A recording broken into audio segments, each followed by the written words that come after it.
Hey, what's up, YouTube? Decided to vlog this outside, and there's just like a mass distraction happening. So this is like the third time that I had to record this vlog real quick. But anyways, you guys may have noticed that there's this little thing happening, a little small movement on YouTube. You've probably seen a few people do a bunch of, like some videos about it, where it's hashtag ZTE, where's my update? And this is something that's been going on for quite some time right now.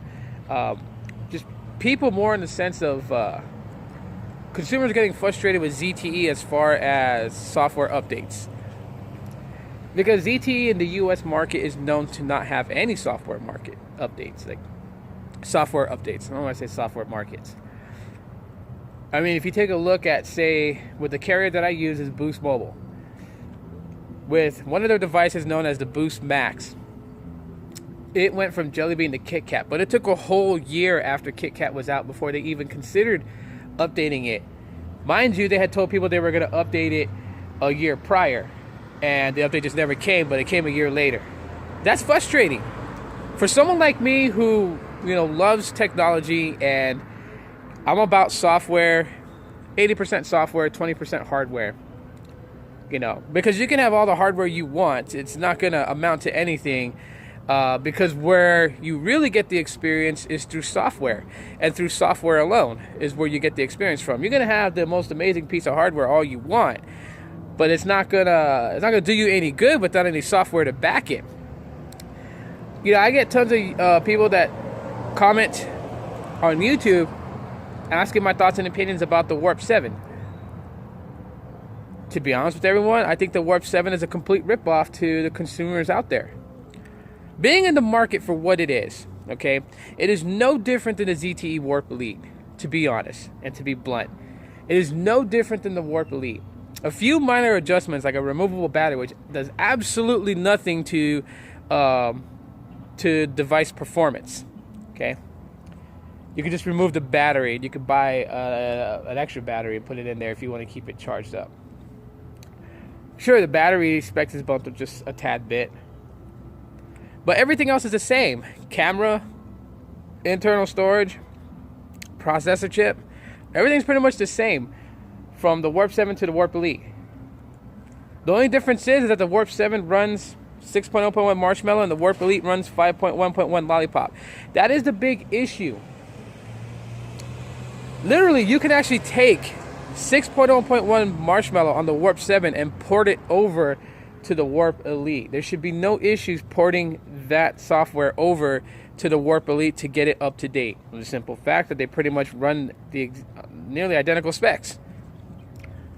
Okay, the fact that the Warp Elite does not have a removable battery is not going to hinder it from actually having the Warp 7's ROM ported over to the Warp Elite. I'm pretty sure a pretty smart developer will actually probably do this.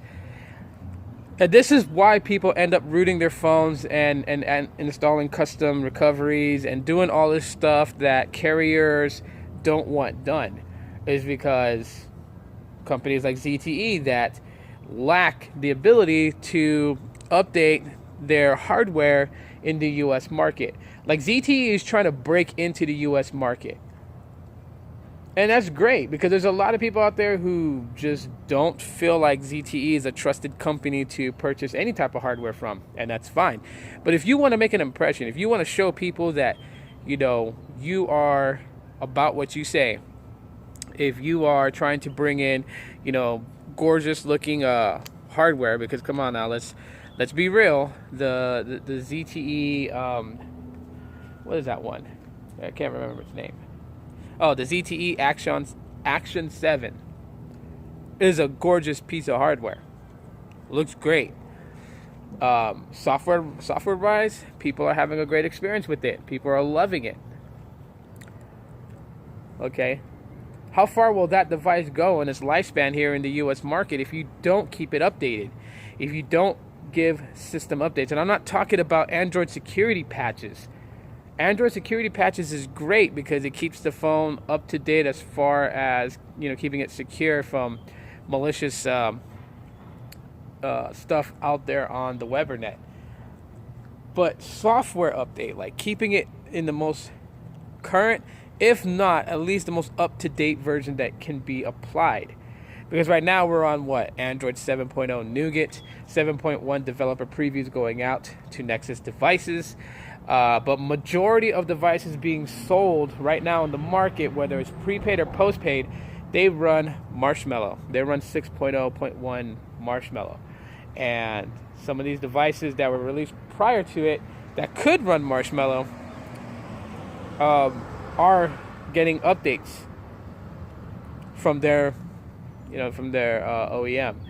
So if ZTE wants to play ball in the US, if they want to break into the US market and release some devices out here, one thing they're going to have to consider doing from this point on is that hardware that they release here in the US requires at least minimum, like the other OEMs, at least minimum 1 to 2 updates before you kill development for that piece of hardware. Plus, too, on the side note, I honestly feel like that we're pumping out too many pieces of hardware and too much upgraded series, but that's for another topic. So my thing is, will ZTE ever update the Warp Elite to 6.0.1 Marshmallow? Because I feel like I shouldn't have to spend $100 for technically what would be the only major point of getting the Warp 7 is updated software. That's really all that it would be for. 99 bucks, Warp 7. Specs identical to the Warp Elite. A few minor tweaks. I'm not going to take that away from it. But $99 to me for an updated software is not worth it. So let me know what your guys' thoughts and opinions are. Leave those in the comment section of this video. If you guys enjoyed this quick rant, smash that like button. Other than that, wow, pretty bright out here. But other than that, thanks for joining and watching my video. And as always, you guys will see me in the next one. Aloha.